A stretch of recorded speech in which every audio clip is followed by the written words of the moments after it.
All right, everybody.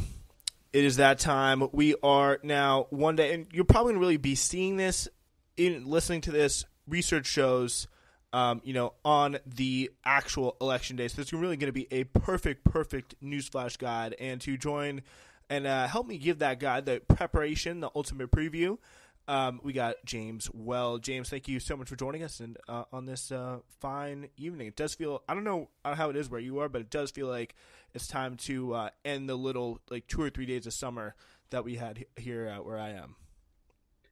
No, I mean, I just got back from a race in Princeton and it was about 80 degrees. Wow. And it's November and I'm back here and it's 77 and I'm like, what is going on right now? What is this lie? It's 70 degrees here in Massachusetts right now. So that Wow. perfectly segues into elections. So that shows you really it does kind of show you in a certain way that there could be some elections having consequences. But there's a whole other very interesting discussion. But we got to get you set up here for what is going on. A lot of different consequences, and pretty much I don't know. In my view of it, it's really in a way definitely a little disturbing because pretty much every indicator, every news story, every poll that I've seen is trending towards the Republicans. Have you seen anything different?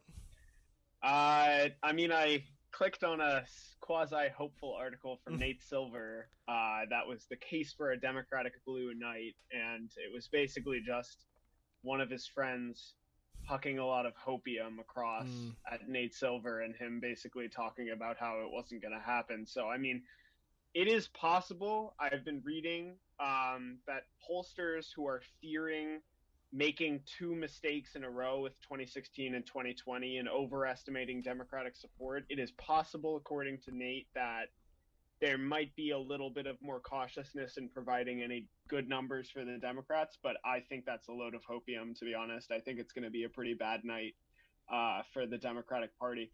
But the margins are razor thin where they count, and I think that a slight shift, a good turnout day for either party could make this, a fine night for the Democrats or an absolute landslide for the Republicans. But it's going to take quite a lot of hope for that to play out.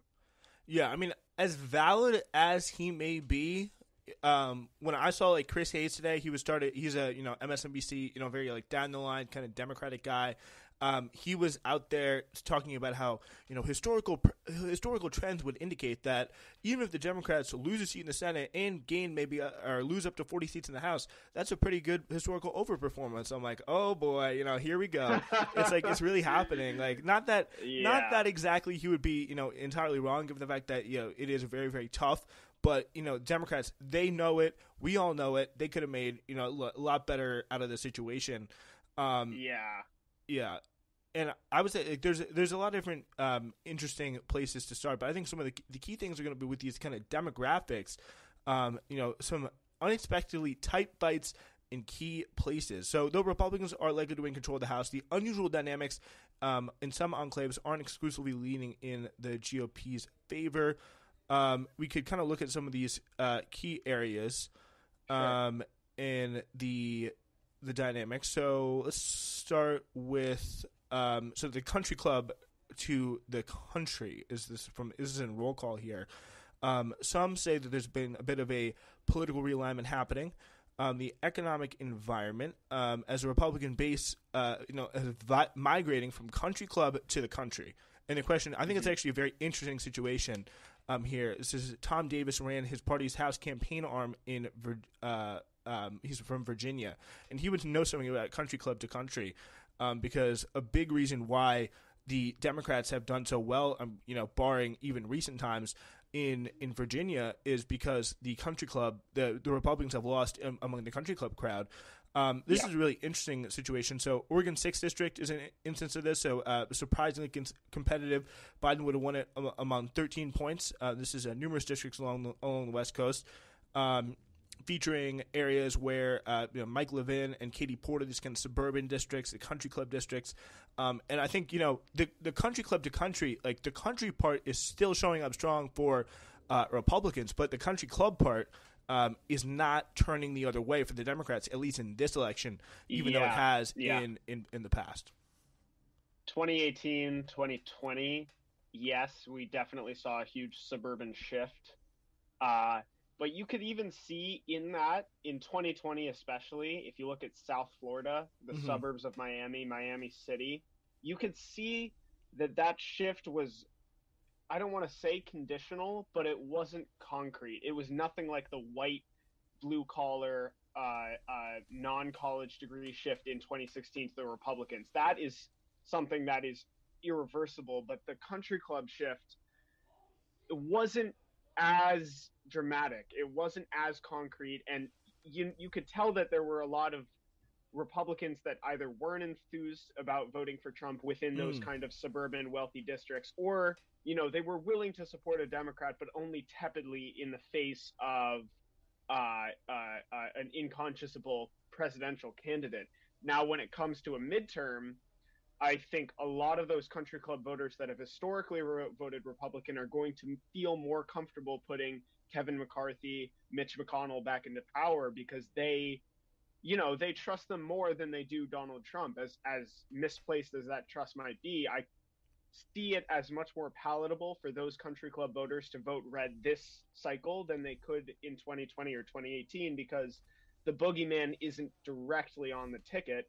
And the Democratic Party has done nothing but shoot itself in the foot for 2 straight years. I mean, the unpopularity of Nancy Pelosi, the unpopularity of Joe Biden, Chuck Schumer is not quite as bad, but he's still not exactly loved. You can chalk a lot of it up to misinformation, to natural biases against the other party. But there's a point where it's just, these are not the cream of the crop leaders on the Democratic side, and the strategy has been an utter failure.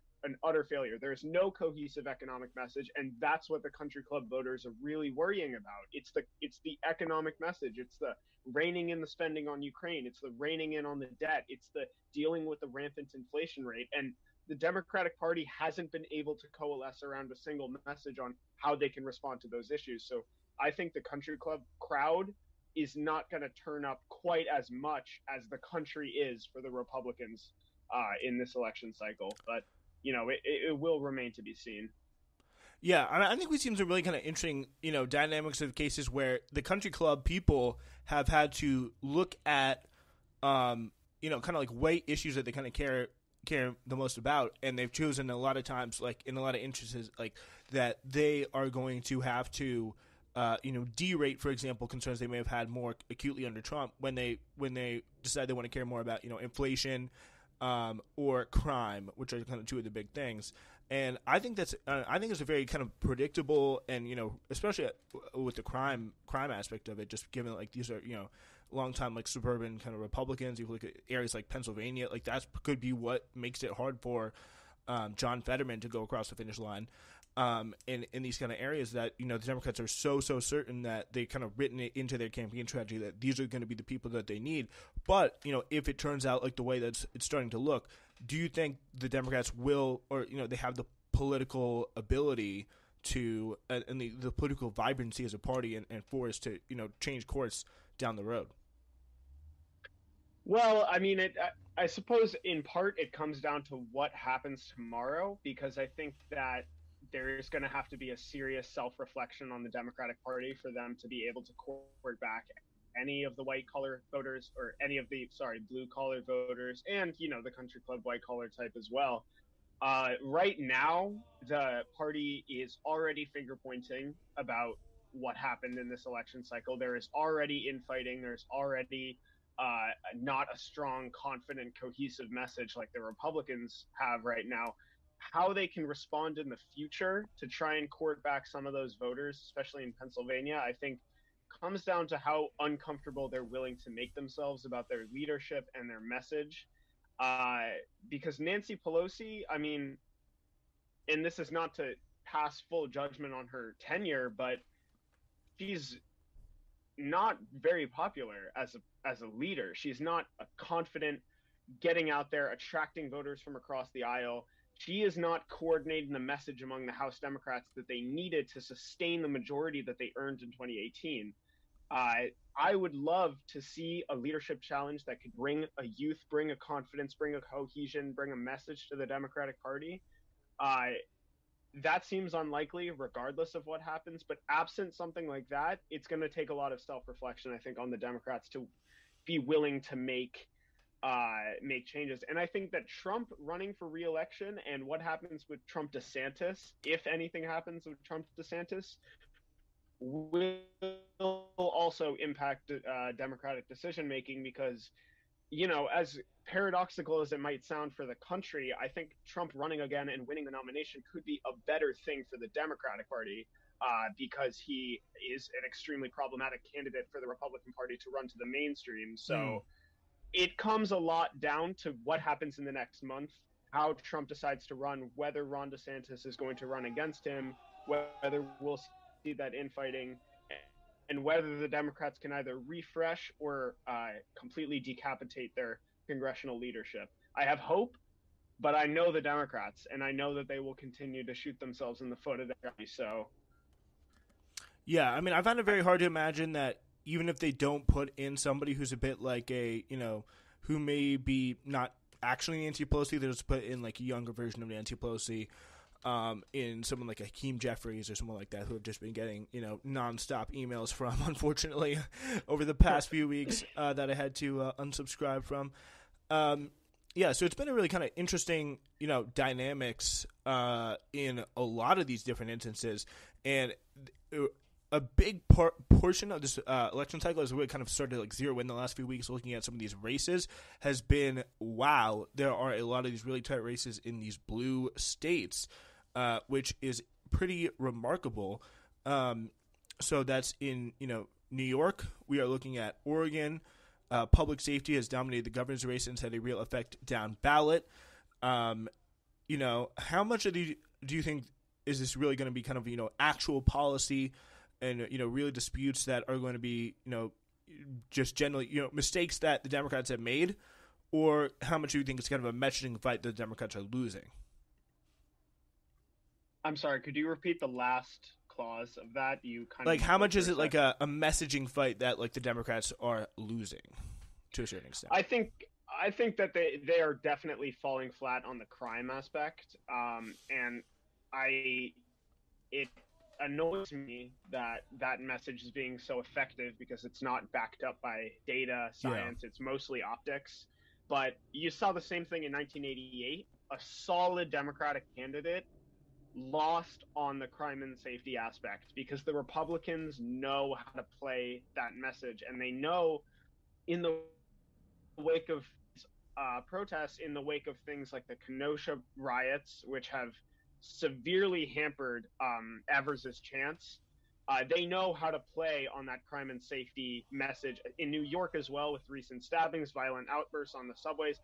If you look at it, the data doesn't really reflect an increase in crime, but the optics of seeing it in the headlines and the way that the Republican Party has been able to successfully capitalize on that message, it's just taken the Democrats off their feet. I mean, Hochul is really, now she's going on it. Now in the past, month and a half, she's been trying to make up for that messaging failure, but I mean, they blindsided them, really.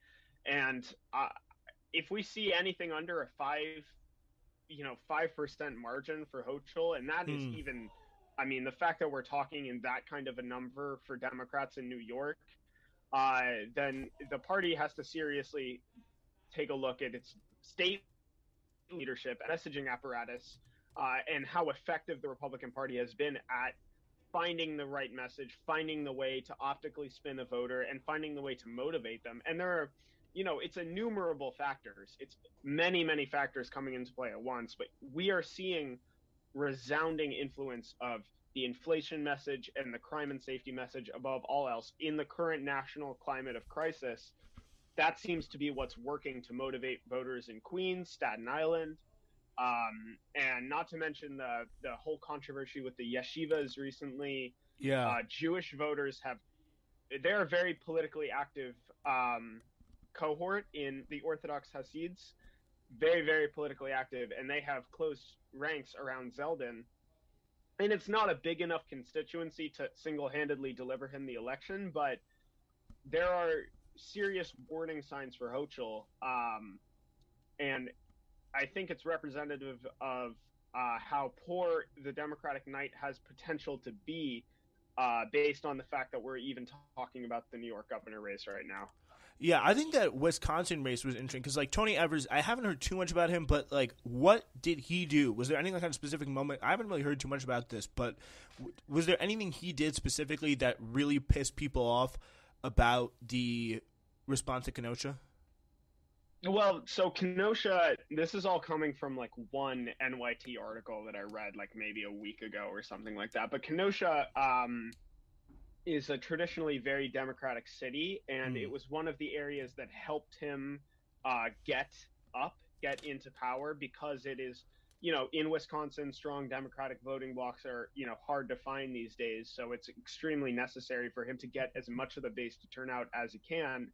And the city was severely affected by the protests, and I think there's a lot of sense of betrayal, if not betrayal, then inadequacy coming from the governor, in that we voted for you, and we had all this civil disturbance, and you didn't do much to quell it. And I think the same thing happened in Oregon with Katie Brown's approval ratings underwater coming out of office. And she was a very progressive governor, but the civil disturbances in Wisconsin, in Oregon, seriously affected the impression that voters have of the governors. And I don't know if there was a specific policy of Tony Evers's, but I do know that the events in Wisconsin in 2020 are seriously affecting his chances at being able to take the governorship. Yeah, I feel like that's a very hard thing because, like, if you want to do, there's either, I feel like there's kind of like three ways of doing it, because you got like the Eric Adams way, which is really, I think, what's also kind of causing New York, like Zeldin or Hochul a lot of trouble now, just like, just going on and on and on about how he's going to do everything he can to stop crime, fund more police officers, put him in the subways, everything like that, and then because, he should know crime is out of his control. Also, people's perception of crime is going to be out of his control. The perception doesn't go away. He gets blamed for it. Then in the biggest first campaign that comes up, Hochul's going to get blamed for it. And, there's no clear way. And that way tends to backfire for the Democrats politically.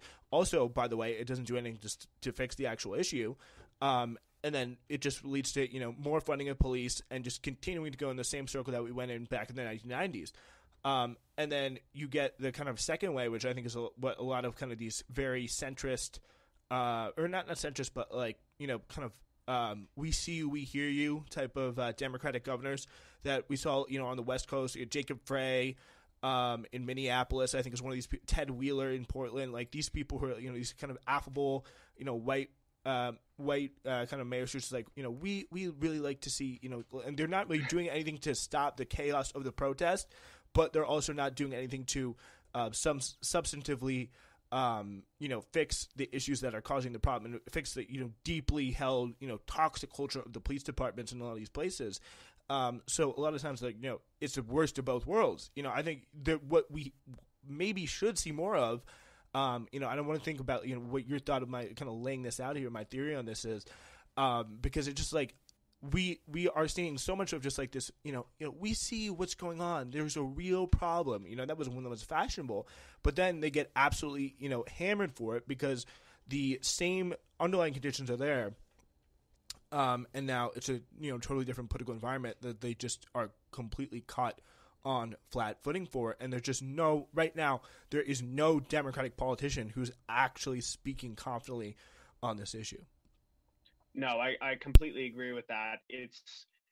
They're trying to find a middle line that essentially doesn't exist, in either doing nothing to deal with the consequences of the protests and simultaneously doing nothing to deal with the root issue. And they're trying to walk a line between the conscious wing of the party and the much more progressive part of the party that's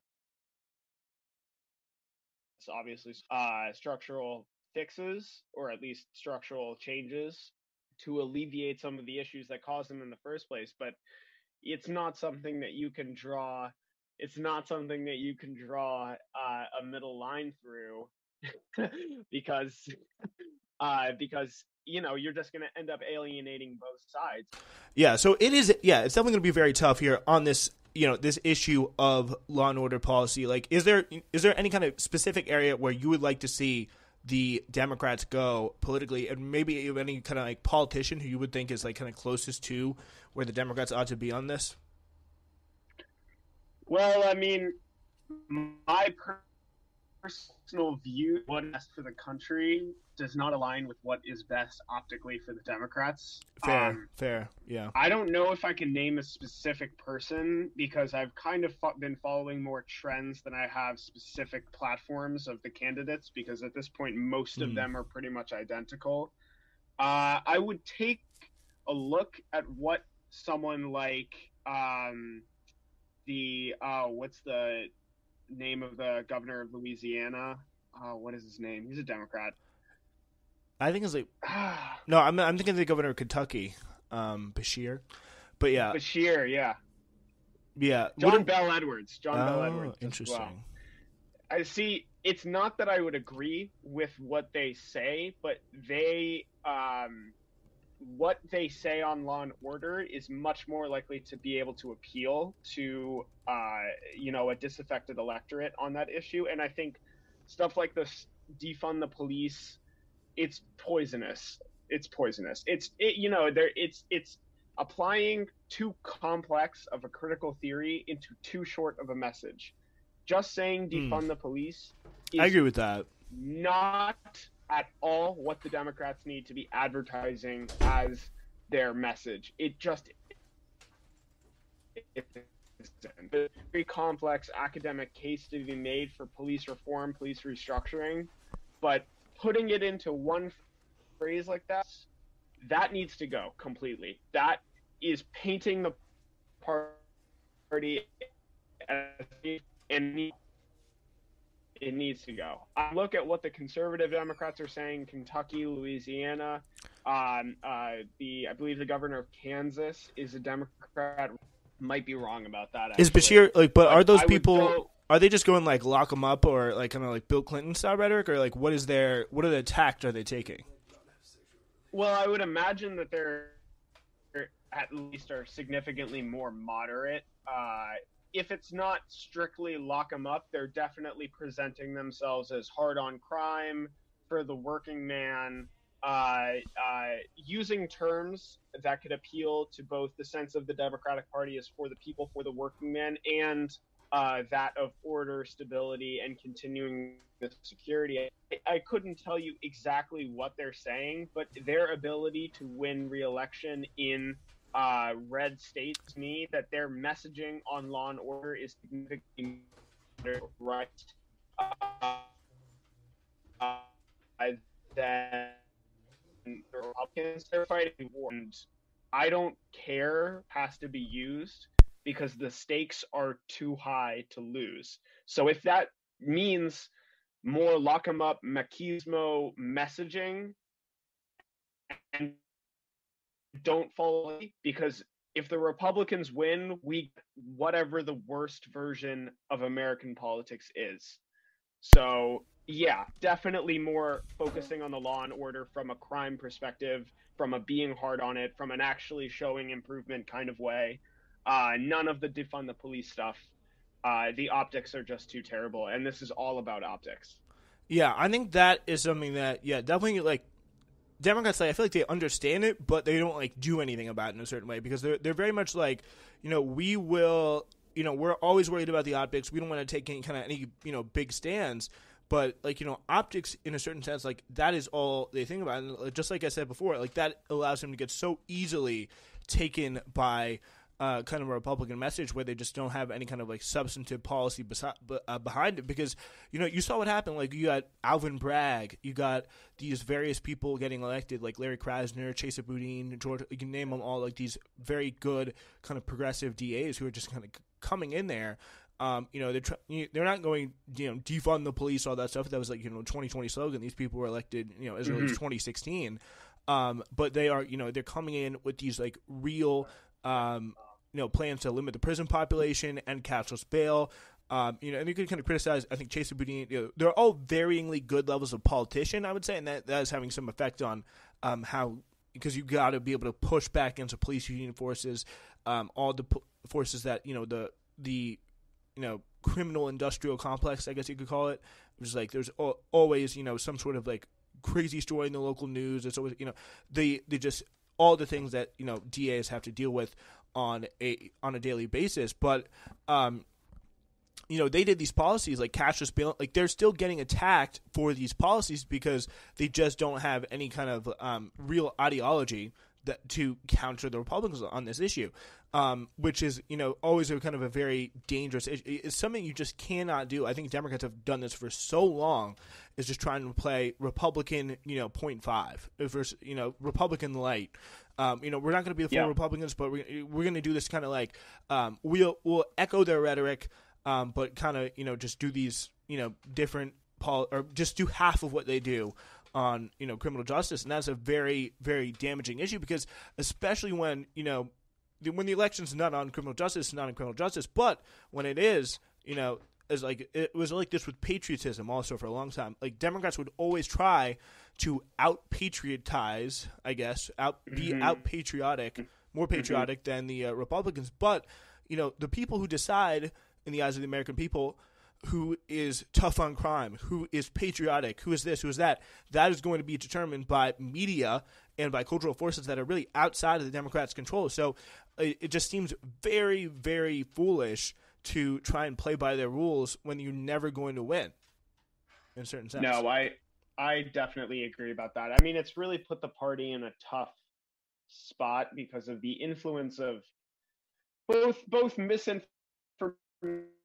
and extremely effective guttery street fighting strategy by the Republicans, really attacking the Democrats, really lying openly, because voters don't like you're winning over mass amounts of people.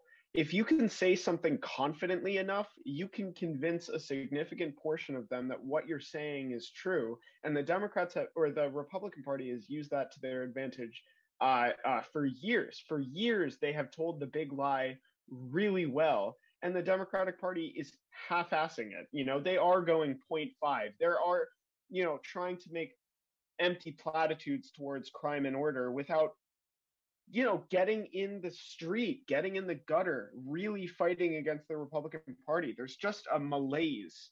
There's a malaise, and it's depressing to see the contrast from 2018 to now, where the Democrats were cohesive, confident, fighting them in the streets, getting up, resisting against the hashtag resistance, but you know what I mean. They were really getting up with the messaging. And then this year, it feels like there's no cohesiveness. There's no contract with America. There's no Newt Gingrich style, we're going to win this fucking election and we're going to tell the American public how we are going to do it. It's just not cohesive enough. And I think we're really, really seeing a failure among the Democratic, also kind of a small segue to deal with the bleed among minority voters. Asian American, Latino, and Black voters are fleeing the party because we are losing the information war, and that is a serious problem. That could sink completely the Democratic Party's chances electorally if we lose huge chunks of minority voters and don't make up for it with white women or inroads among white men. And it's not looking good. Latinos especially have fled the Democratic Party at an alarming rate. We're losing in Florida, South Texas, Arizona. It's coming everywhere, and that is something that they are not going to be able to take for granted in 2 or 3 election cycles. Those groups are going to be much more battleground, and that can only bode poorly for the Democratic Party. Yeah, I think that's definitely true. There was an article that's drawing a lot of attention from The Atlantic with Tim Alberta, who did like a little deep dive into like why the Democrats are losing Hispanic voters. Just when they thought they were supposed to give the party a foolproof majority, which I think is a very, very big thing. And I think it's that key sentence that Hispanics are not a monolith. I think that is so important to, just It understanding is. why things have gone so bad. And now it seems like, monolithically though, they all are kind of like falling away from the Democrats in pretty much every area. If you look at South Texas, Nevada, places where they were supposedly, Southern California, places where they were supposedly more strong, supposedly more, much more of a, left wing kind of political Democratic force. They are kind of falling away from that position, which I think is very interesting. Have you heard any interesting theories on why that is? In any, especially more in the kind of Western Hispanic communities that tend to be more left wing. Well, I might have seen the article that you did because I do remember seeing one that kind of from the perspective of the of Hispanic organizers who had actually set up a lot of the Democratic Party's movement in Arizona, specifically in those Western states. I think in a large part it has to do with crime, with economic failure, and with a large failure on messaging in terms of the fact that the Republican Party is telling these people, look at what this party has done in power. They haven't done anything. You voted for them time and time again, and your life has not materially changed. If anything, it's gotten worse with inflation. And I think a lot of Hispanic voters, especially in Florida, because there's already a strong conservative bent to the Cuban community in South Florida. But even in the West, people who came to the country searching for opportunity, voting for the Democratic Party because of an ideological alignment, they're asking themselves, have I benefited from these votes? Have I benefited from keeping this party in power? And with inflation, with gas prices, time and time again, you find that people are saying, you know what, I'm going to vote and see what happens for the other side. Because there's, people are a lot, uh, you and me, Ken, James Stanley are all very politically conscious people, but a lot of voters are voting with their paycheck. They're voting with, is my life materially different? They're voting on single issues like the economy or single issues like like abortion, trans rights, culture movement stuff, but they're not really considering the complete consequences of what a Republican-dominated America would be, because they're responding well to effective messaging by that party saying, what have the Democrats done for you? And I think that it's just bleeding. It's bleeding Democratic support in Hispanic voters especially. And now we're starting to see it among Black voters as well, where there's still a very strong Democrats, but there's increasingly a bleed of people who seek economic mobility that they see in the Republican Party. Yeah, I don't think there's a certain point like the Republicans, not like they run and they succeed on just asking that first question, never really going on to what are we going to do, how are we going to make it better. Obviously that's the whole Democratic argument, but I think the very fair point that a lot of people are saying, a lot of activists on the ground, people from Georgia to Nevada to Arizona, all the people that turned out for these like big Democratic shock victories with minority voters, they're saying like we're not going to be able to do this next time, meaning in 2020 for 2022 and beyond, if the Democrats don't really pull through and deliver. And I think it's very fair to say a big reason why, you can trace all these little things back to the, opportunities they were given with abortion, all that stuff.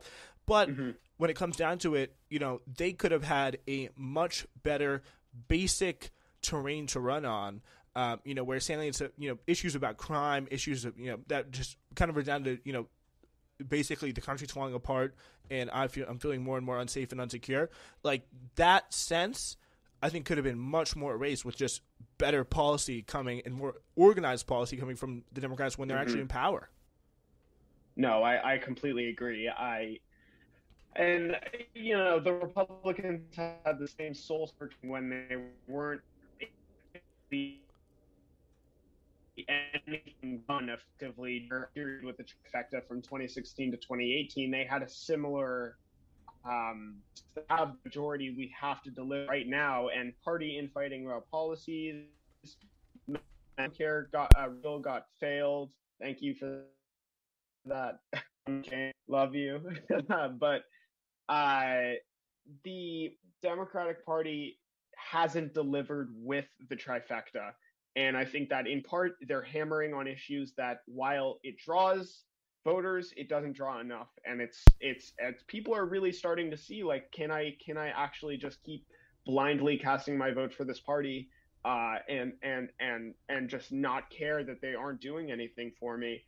But I mean, ultimately, I think it is going to come if there's a shock in 2022, which I think there will be, a medium Republican wave at the very least, maybe something worse.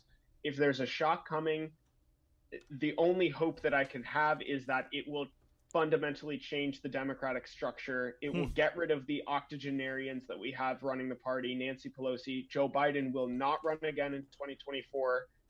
And we can have a Tea Party moment for the Democrats. We can have a restructuring. We can win back voters that we've alienated through just the failure to deliver on promises.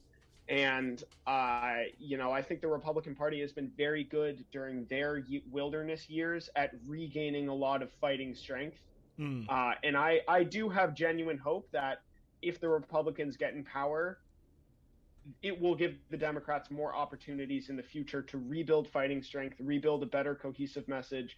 Oftentimes, the party in opposition is really good at winning back seats because any and all problems that happen in the country, they can ascribe to the party in power. As fair as that is or it isn't, it's effective.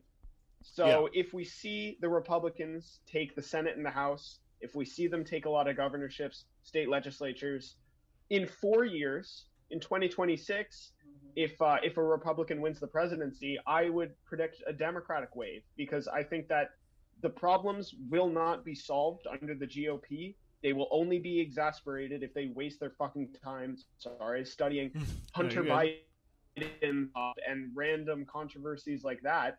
That's not going to resound among voters except for their base. And people might filter back to the Democratic Party, but right now, there is a reason why the president's party always loses in the midterms.